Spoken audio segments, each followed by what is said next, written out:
Bonsoir, bienvenue à l'Atelier Librairie, le livre voyageur animé par Fabienne Roch et moi-même, Bruno Lalonde. Nous sommes à Montréal le 13 juillet 2022. On a travaillé très fort aujourd'hui parce que Fabienne est en train d'installer dans son atelier une section galerie. Et elle a décidé simplement de... La pandémie a bouleverser le monde de l'art et de ses pratiques, de l'art visuel, de l'art contemporain, les plasticiens, comme on dit. Et plutôt que s'en désoler, elle a pris acte et elle a décidé de créer son espace à elle. Alors, il y a du mouvement dans l'atelier librairie, c'est la période de l'été, c'est plus calme. Alors, on en profite pour faire des aménagements. On en profite pour réorganiser l'espace. Alors hier, je vous racontais, en fait non, je ne vous racontais pas. Je suis allé filmer la bibliothèque de cet homme qui possédait 4000 Curiosa. Et cet homme a décédé aujourd'hui.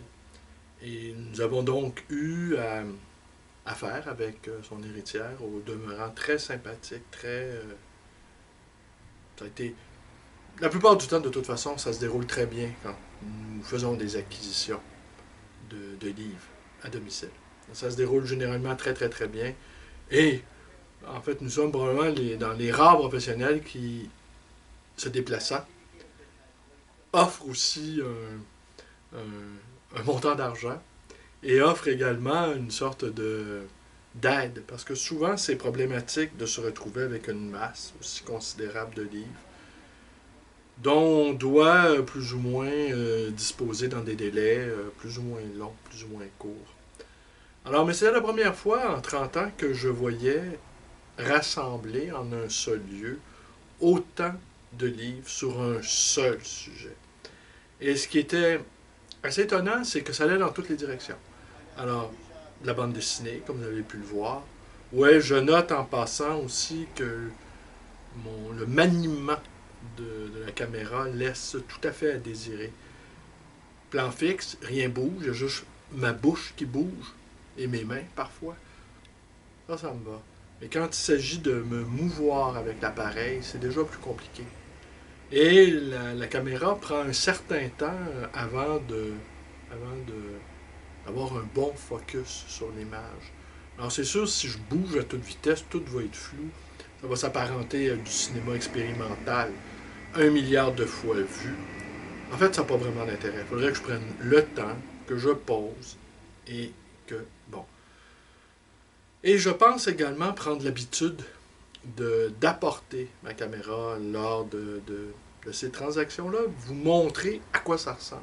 Alors déjà, il y a la masse, hein, la masse. On n'a pas fini, on a environ encore, pour venir à bout de cette masse, on a environ peut-être 6 ou 7 voyages à faire. 3 étages, chaleur étouffante. Et je dois avouer que la dame chez qui nous allons est tout à fait ravie de nous voir apparaître et je pense qu'elle commence à mesurer en fait l'étendue des dégâts. Je vous ai dit il y a 2 jours qu'enfin la fenêtre était apparue, fenêtre qui a été obstruée par un monticule gigantesque de livres. Et là, tout à coup, le soleil, la lumière réapparaît dans cette pièce.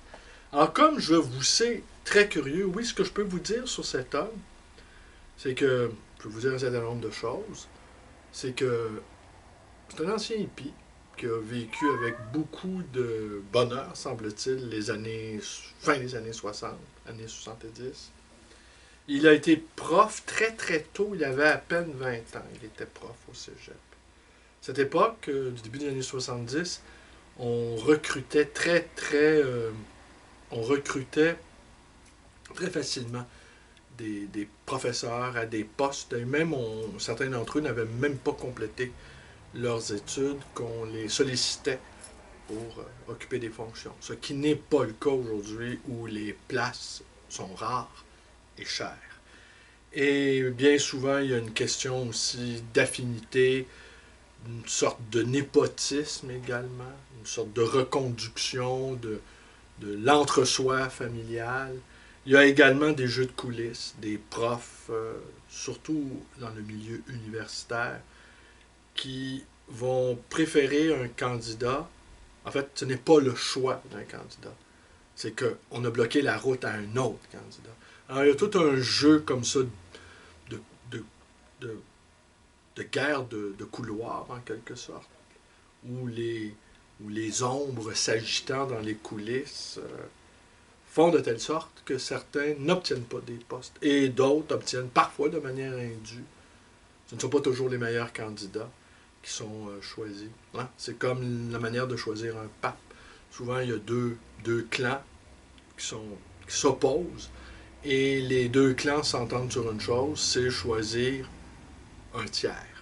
Alors souvent, on se retrouve comme ça dans des situations où ce n'est pas le plus compétent qui obtient le poste, mais c'est le moins compromettant. Alors comme je vous sais très curieux, je vais vous montrer un carton. Peut-être que je ne vais pas tout vous montrer le contenu de ce carton, mais assurément, je vais quand même vous montrer d'emblée mon propre choix, ceux que je vais garder. Ah ben oui, parce que dans ces achats à domicile, parfois je garde 2 livres, un livre, sur plusieurs centaines de livres. Et parfois, j'en garde une petite dizaine. Et ça va peut-être être le cas ici.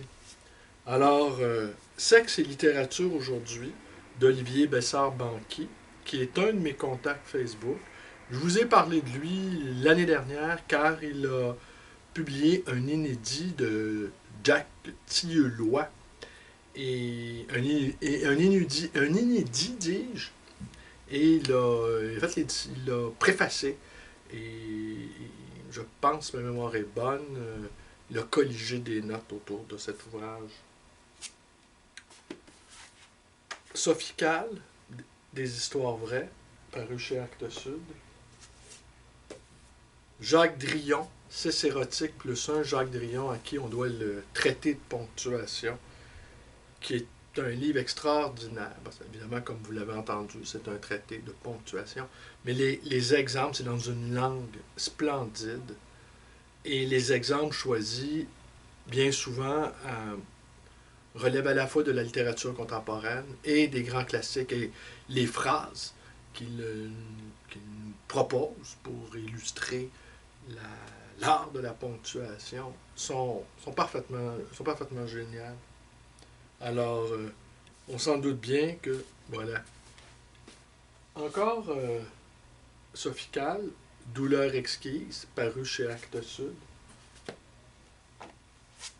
Ceci de Patrick Wald Lasowski, La maison Maupassant, paru dans cette collection fondée et dirigée par Jean-Bertrand Pontalis, collection qui mêle à la fois littérature et psychanalyse, et je les collectionne. Alors dès que j'en vois un que j'ai pas, eh ben, je l'achète. Et celui-ci, dans le cas de Lasowski, eh ben, c'est aussi un autre de mes contacts Facebook. Harry Matthews, Plaisir singulier. Harry Matthews, qui est un auteur américain qui a vécu en France et qui a appartenu aussi à l'Oulipo et qui était assez proche, si je ne m'abuse, de Georges Perec. Alors, Plaisir singulier. Ceci, le livre des livres érotiques. Ah ben oui, ça c'est un ouvrage d'Emmanuel Pierrat. C'est un ouvrage fondamental car on a les livres les plus importants dans le genre avec une description bibliographique et bibliophilique de l'ouvrage en question. Alors, par exemple, on y parle d'Apollinaire, qui a écrit plusieurs textes à caractère pornographique, dont le plus célèbre, que vous connaissez tous, sans doute, Les 11 000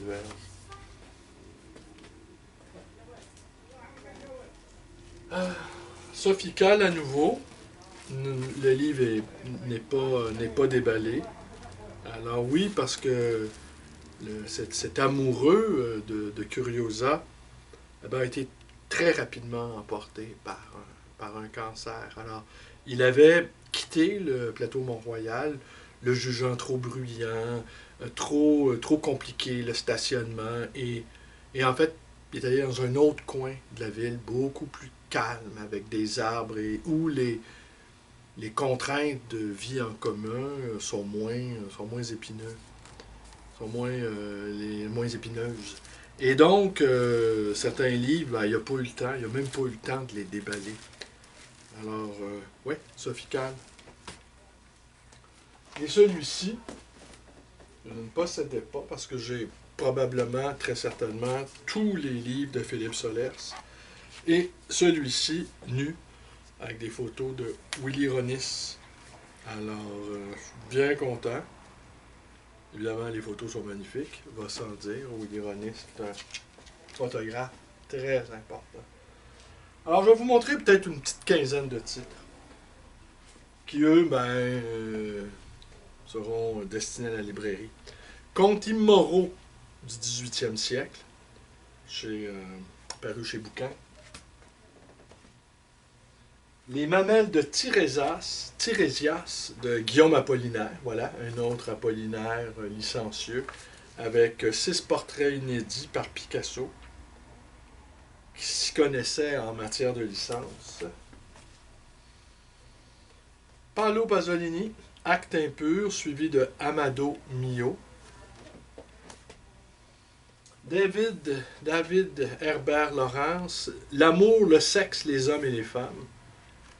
Alors bon, vous connaissez l'histoire rapide d'Herbert Laurence, c'est l'auteur de Lady Chatterley, c'est le premier roman écrit au début du siècle où on trouvait le mot désignant l'organe masculin en toutes lettres, ce qui fit un énorme scandale. Bah, depuis, on en est revenu, mais je n'avais pas vu, acheté à l'échange, oui, j'avais pas vu qu'il était très étonnamment annoté, pour ne pas dire barbouillé.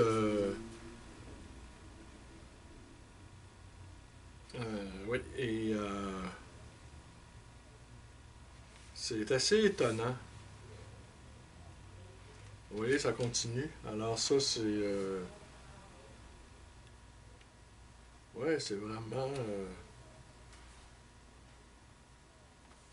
c'est annoté, tenez, je vous remonte, c'est annoté sauvagement, j'ai envie de dire.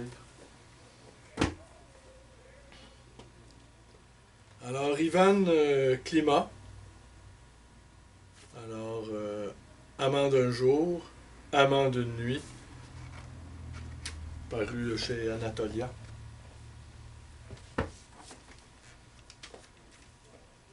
Toujours, ben ici, c'est Jean-Jacques Pauvert, qu'on connaît bien, entre autres, pour ses nombreux procès, dont les éditions des œuvres complètes du Marquis de Sade. Alors, Érotique de l'Espagne. J'en connais un qui sera sans doute intéressé. J'en connais plus d'un, mais celui-là, il assume franchement ses intérêts, ses inclinaisons. Minette Aksentievitch, Les aventures illustrées. Voilà. Je n'en dis pas davantage. Marc Piret, La Madémone, La Triade. Je ne sais absolument pas c'est qui. Et ça a été acheté chez Feu, mon collègue, Richard Gingras, le chercheur de trésors. Alors, où La Madémone ou Le démon de midi et la Madone. Et je ne connais pas cet auteur. Ce qu'on y lit, c'est qu'il a remporté ce récit le prix des 2 Luxembourg en 1982, avec une citation de Maurice Chapaz, auteur suisse, aussi de bonne tenue. Images interdites. Alors, c'est quoi les images interdites? Ben, c'est toutes les pages couvertures qui ont été l'objet de censure, d'interdictions diverses. Ça, normalement, un libraire doit garder ce genre d'ouvrage-là. Mais je crains Je crains que mon ami veuille faire main basse sur cet ouvrage. Ça, je crains fort aussi qu'il le fasse. SAD, Attaquer le soleil, c'est le... Non pas le catalogue, parce que bon, le catalogue que j'ai partagé, Attaquer le soleil, que j'ai écrit par Annie Lebrun, que j'ai partagé sur ma page, eh bien, je l'ai vendu assez rapidement. On ne s'étonnera pas de voir apparaître ici Michel Houellebecq, Rester vivant, La poursuite du bonheur. J'ai déjà expliqué que pour bien comprendre le travail de Houellebecq, il faut se tourner vers sa poésie, qui est une poésie classique, rimée, et non seulement rimée, mais rythmée, et avec les pieds et tout, avec les règles classiques de la poésie. Et ses poèmes sont des clés pour comprendre son travail. Et ses poèmes également, c'est une sorte de contrepoint à son œuvre, car ils ne sont pas nécessairement... ils ne sont pas empreints du pessimisme qui lui est habituel, qui lui est coutumier. Alors,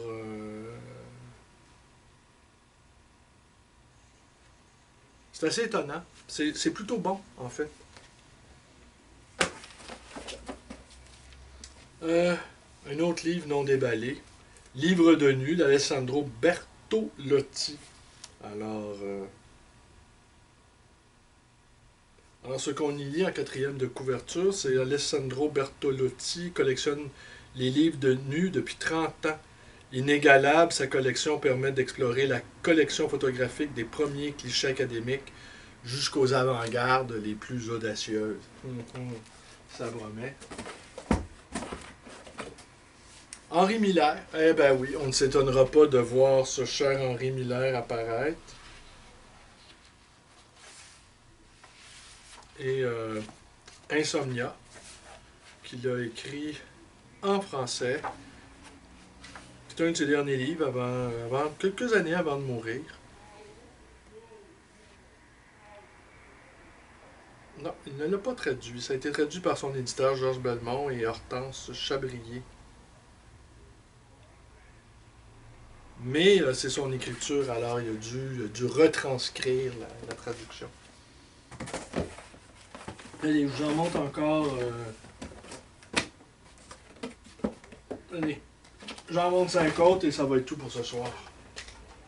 Do Not Disturb, hein, à la musardière, je n'ouvre pas.